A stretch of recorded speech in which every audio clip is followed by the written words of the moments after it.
The knock came at 11:47 p.m., three sharp raps that seemed to vibrate through my entire apartment. I'd been nursing my third beer, trying to forget another failed date, when the sound pulled me from my self-pity. Through the peephole, I saw her, Kalina, my upstairs neighbor. We'd exchanged maybe 10 words in the 6 months since she'd moved in, but she was impossible to forget. Tonight, her silver hair cascaded over bare shoulders, and those luminous violet eyes held an intensity that made my breath catch. I opened the door. "Ethan," she said, my name rolling off her tongue like silk. "May I come in?" Her accent was indefinable, vaguely European, but with undertones that didn't belong to any Earth language. I stepped aside, suddenly aware of my worn t-shirt and the beer bottles scattered across my coffee table. She glided past me, and I caught her scent, something like rain on hot metal, otherworldly yet intoxicating. In my living room, she turned to face me, and the fluorescent light caught the subtle iridescence of her skin. "I've been watching you," she said, and my heart hammered. "Not in the way you're thinking. I've been observing, learning, deciding." Deciding what? She reached into the folds of her dark coat and produced a device no larger than a smartphone, but it pulsed with an inner light that shifted from blue to gold to something I had no name for. "I'm a widow," she said softly. "My husband died 3 years ago in what your government would call an incident. They covered it up, of course. Called it a gas explosion." Her eyes flickered with something between grief and rage. "He was a diplomat trying to establish peaceful contact. They killed him for it. I should have been skeptical. I should have laughed or called security." But the raw pain in her voice, the way her fingers trembled around the device, it was real. "I'm sorry, I managed." "Don't be. Be useful." She stepped closer, and suddenly the air between us felt charged, electric. "This device contains information that could expose everything. The treaties, the visitors, the technology Earth's elite have been hoarding. But I can't decrypt it alone.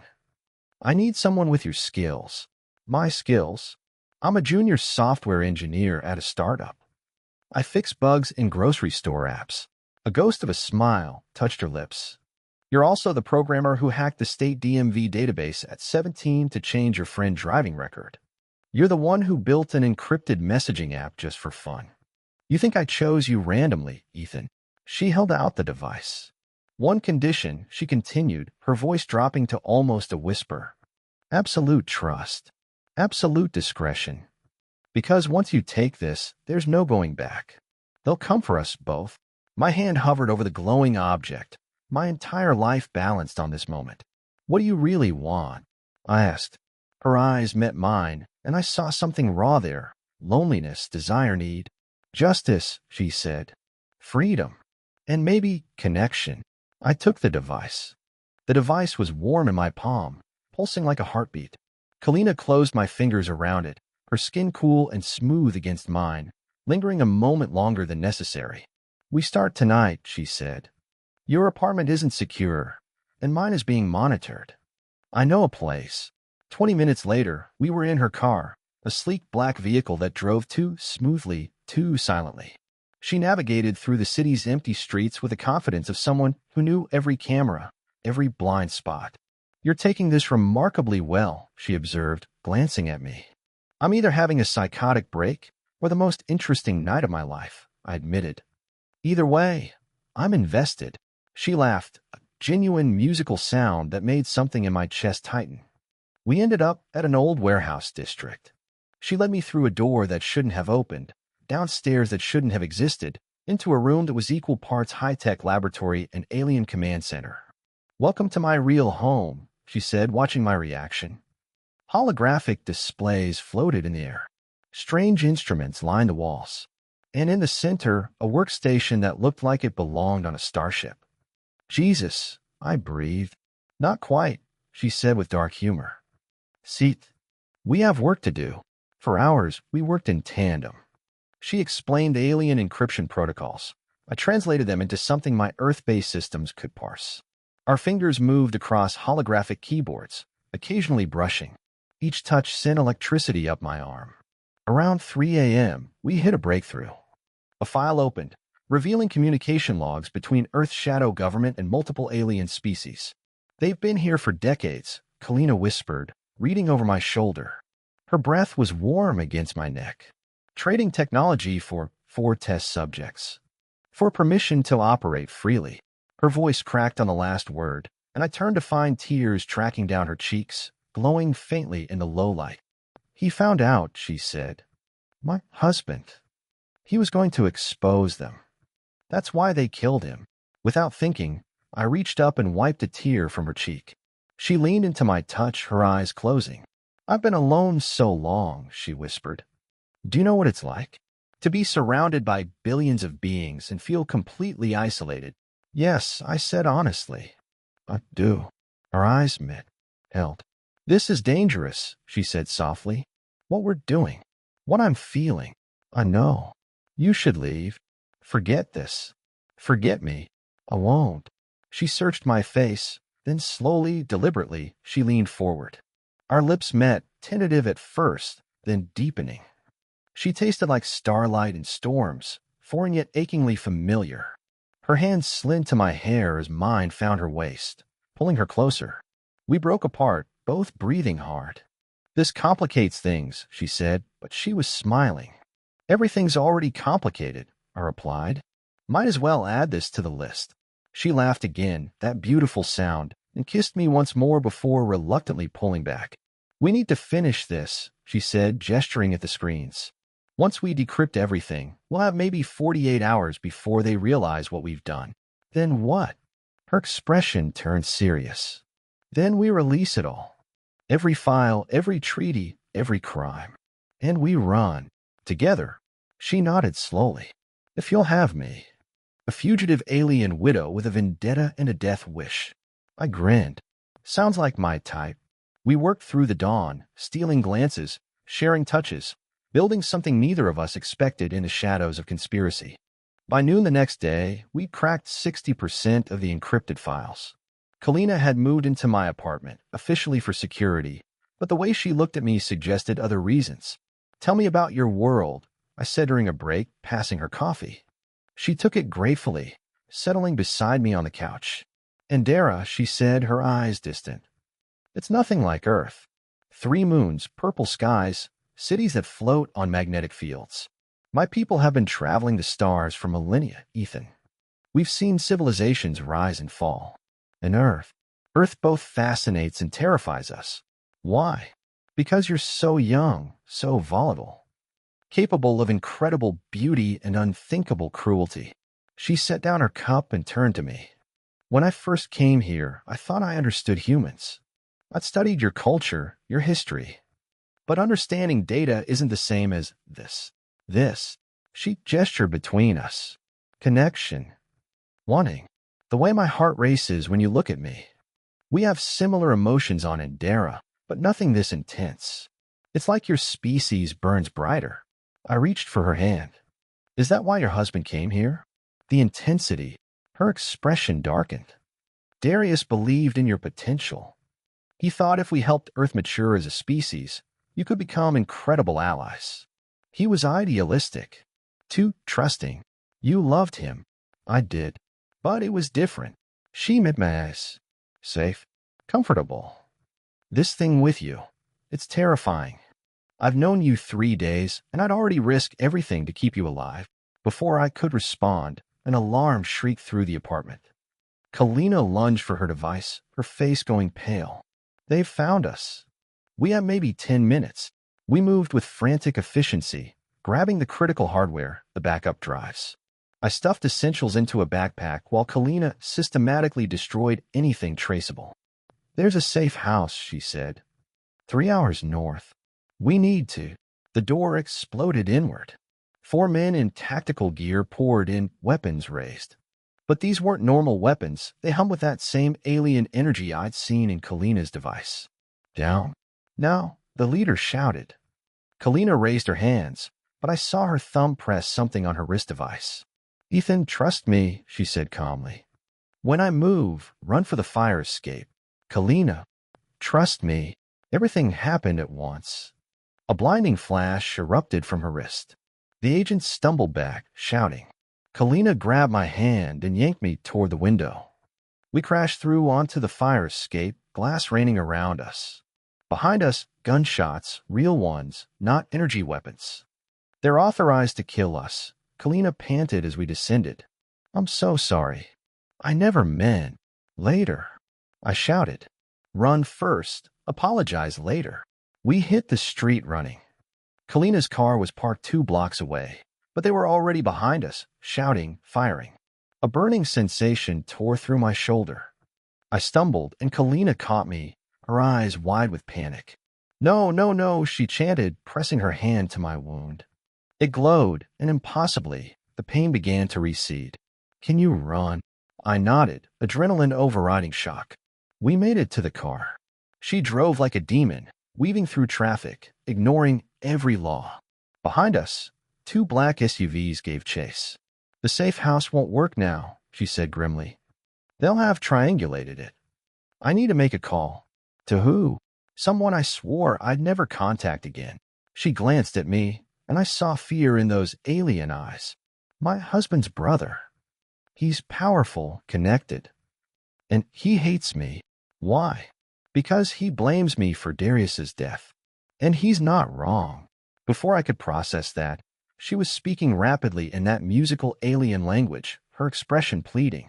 The conversation was brief. When she ended it, she looked shaken. He'll help. But there's a price. What price? She didn't answer immediately. When she finally looked at me, I saw anguish there.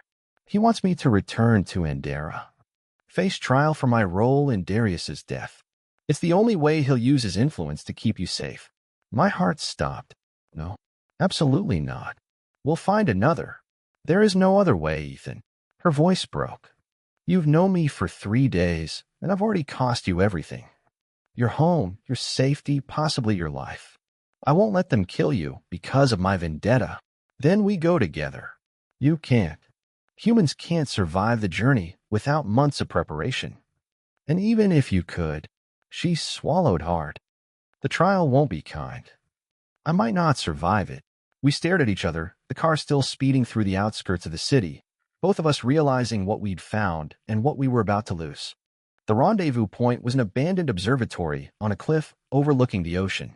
We had 12 hours before Kalina's brother-in-law's ship arrived, 12 hours to upload the decrypted files to every major news outlet and whistleblower site on the planet, and 12 hours to say goodbye. The observatory was cold and empty, but Kalina activated some kind of cloaking device that shimmered around the building, rendering us invisible to satellites and drones. They won't find us here, she said softly. Not until it's over. We set up the workstation, our fingers flying across keyboards, routing the data through a dozen proxy servers. As the upload bars slowly filled, the weight of what we were doing settled over us. The world's going to change tomorrow, I said. Yes. Kalina leaned back, watching the progress. They'll panic. Governments will scramble. Some will deny. Others will try to contain the damage. But the truth is out. Humanity will know they're not alone, and they'll know how badly their leaders have betrayed them. And you won't be here to see it. She turned to me, and the sorrow in her eyes nearly broke me. No. The files uploaded through the night. At some point, exhaustion and adrenaline gave way to something else, a desperate need to make these last hours mean something. Kalina stood, walking to the observatory window where stars blazed overhead. I followed, standing behind her, my hands finding her shoulders. Tell me about those stars, I said quietly. Tell me which one is yours.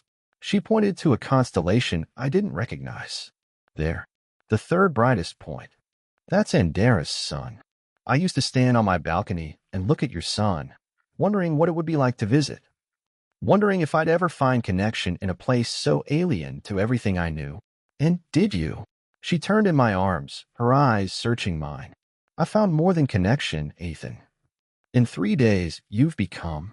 She shook her head, unable to finish. I love you, I said, the words escaping before I could stop them. I know it's insane. I know it's too fast. But I do. Her breath caught. In my language, there's no word for what I feel. It's more than love. It's like you've become part of my gravity, pulling me into a new orbit. She kissed me then, and it was different from before, deeper, more desperate.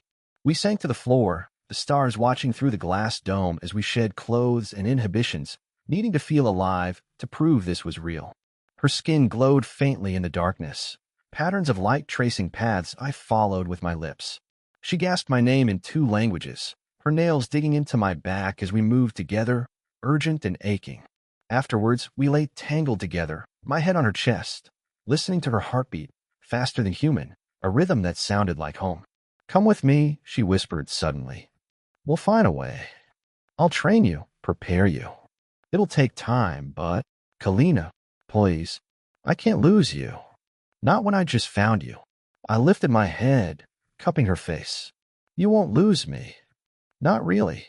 I'll fight to find you again. I don't know how, I don't know when, but I will." This isn't an ending. Tears tracked down her face, glowing like liquid starlight. "You foolish, beautiful human. You have no idea what you're promising.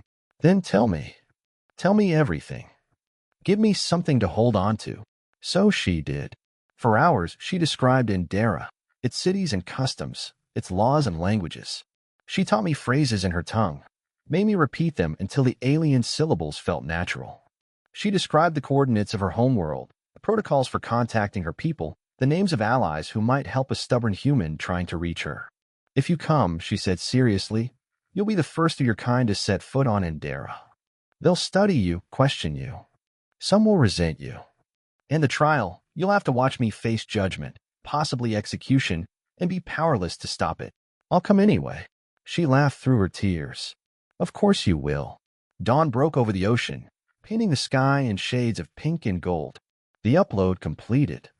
Every file, every secret, now irreversibly public. "It's done," I said. Kalina checked her device. 2 hours until the ship arrives. We spent those final hours in silence, holding each other, memorizing the feeling of heartbeats and breath, the warmth of skin against skin. When the ship descended, a sleek vessel that made no sound and bent light around it, we stood together at the observatory entrance. A figure materialized from the ship, tall, with the same luminous eyes as Kalina, but harder, colder. "Kalina," he said in accented English. "You've caused quite a mess.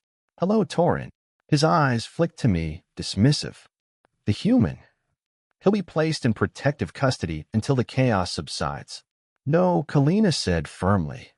"He remains free. That was the agreement. He's a security risk. He's under my protection," she countered, her voice steel.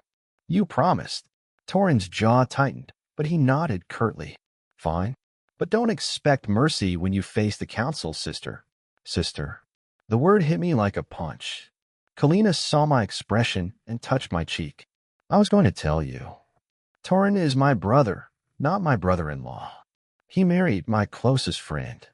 When Darius died, he blamed you for breaking the codes of conduct," Torin finished coldly. "You fell in love with a human diplomat, Kalina. You compromised everything." "I gave him information," she admitted. "I thought I was helping. I didn't know they'd kill him for it." The pieces fell into place. Darius hadn't been her husband. He'd been her first human love. And history was repeating itself. Torin looked between us, and something like pity flickered in his expression. "You never learn, do you?" Kalina ignored him, turning to me. "Ethan, don't forget what I taught you. Don't give up. Never." One last kiss, desperate and searing. Then she was walking toward the ship, and every step felt like a blade through my chest. She paused at the entrance, looking back. "See you among the stars, Ethan Rivers. Count on it, Kalina of Indera." The ship doors closed. A moment later, it was gone, leaving only disrupted air and the roar of the ocean below. 3 months later. The world hadn't ended, but it had certainly transformed. The leaked files had sparked global chaos. Governments fell, protests erupted, emergency UN sessions convened. Humanity now knew without doubt. We weren't alone, and our leaders had been lying about it for decades. I'd become something between a celebrity and a fugitive. The programmer who helped expose the truth. Some call me a hero. Others call me a traitor. I didn't care about either label. I cared about one thing, getting to Indera. I'd spent every waking hour learning everything I could. Kalina had left coordinates, but space travel was still largely controlled by the same shadow organizations we'd exposed. Going through official channels was impossible. Then I found Jax. He was a smuggler, half human, half something else, with connections to the growing underground of humans and aliens forming tentative alliances in the wake of the revelations. Andera, he'd said when I first approached him. You're insane. That's council territory. They don't take kindly to uninvited humans. I'll pay whatever it takes. He'd studied me, then grinned. You're the guy with the alien girlfriend. I saw the news. Respect. He'd leaned forward. I can get you there. But it won't be comfortable, and there's a good chance you'll die either in transit or when you arrive. I'll take those odds. The journey took 6 weeks. 6 weeks of nausea, medical treatments to help my body adapt to faster-than-light travel, and constant fear that I wouldn't make it in time. Jax dropped me at Andera's outer checkpoint, a massive space station that looked like crystalline flowers blooming in the void. This is as far as I go, he said. Good luck, crazy human. The station's security detained me immediately. I was questioned for hours, scanned, analyzed. Finally, a council representative appeared, an elderly Anderan with silver markings across her face. Ethan Rivers, she said. You've caused quite a commotion. Kalina of Andera's trial concluded 2 weeks ago. My heart stopped. Is she alive? The representative's expression was unreadable. She was sentenced to exile, stripped of her council privileges, forbidden from returning to Andera for 50 Earth years. She's currently in the outer colonies. Relief and fury warred in my chest. I want to see her. That will be difficult. The outer colonies are. I don't care how difficult it is. I came across the galaxy. I'm not stopping now. Something flickered in the representative's eyes, amusement, maybe respect. Very well. But first, you'll answer questions. Your kind has caused considerable upheaval, and we need to understand human intentions. I spent 2 days being interviewed by the council. They asked about Earth politics, human psychology, our capacity for violence and cooperation. I answered honestly, hiding nothing. Finally, the elderly representative returned. The council has decided to grant you provisional status as a cultural liaison. You may travel freely within certain zones, including the outer colonies. You'll be monitored, of course. When can I leave? Now, if you wish. But Mr. Rivers, she paused. Kalina made enemies with her actions. Some will see your presence as provocation. Be careful. I boarded a transport to Colony 7, a mining outpost on the edge of Anderan space. The journey took 3 days, each one feeling like a year. When I finally landed, I found her working in a repair bay, her silver hair tied back, grease on her hands, looking more beautiful than I remembered. She didn't notice me at first. I stood in the doorway, drinking in the sight of her, alive, safe here.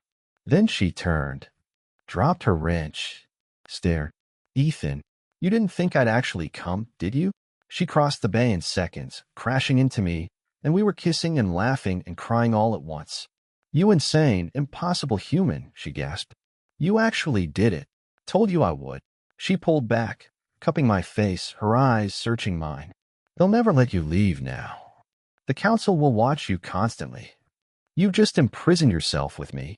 Then I guess we're both in exile. I grinned.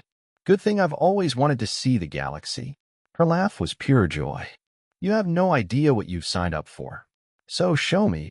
And she did. Over the following months, she introduced me to Mandarin culture, took me to worlds I'd only dreamed of, taught me to navigate the complex politics of a galactic civilization tentatively opening itself to humanity. We weren't alone either. Other humans had followed, drawn by curiosity or necessity.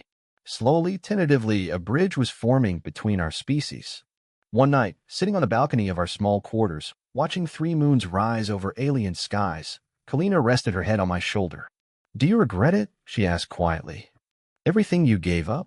I thought of Earth, my old life, everything familiar and safe. Then I looked at her, this impossible, beautiful being who'd knocked on my door and offered me the stars. Not for a second. She smiled, that radiant smile that had first captured me. Good. Because this is just the beginning, Ethan Rivers. There are 1,000 worlds to explore, 100 species to meet. And we have time. How much time? She laced her fingers through mine. With the medical advancements I can access now. Centuries, if you want them. I pulled her closer, kissing the top of her head. I want them. Every single one. With you, Above us, stars wheeled in their eternal dance. Some I recognized, some gloriously foreign. And I realized that knock on my door hadn't just changed my life. It had given me a universe. Somewhere on Earth, in a small apartment, another knock would soon echo through the night. Another human would open their door to find an alien standing there, offering an impossible choice. And the bridge between worlds would grow stronger, one connection at a time. Because that's how the universe works, not through grand proclamations or official treaties, but through two beings finding each other in the dark and choosing to build something beautiful together. One knock, one offer, one decision. And suddenly, nothing would ever be ordinary again.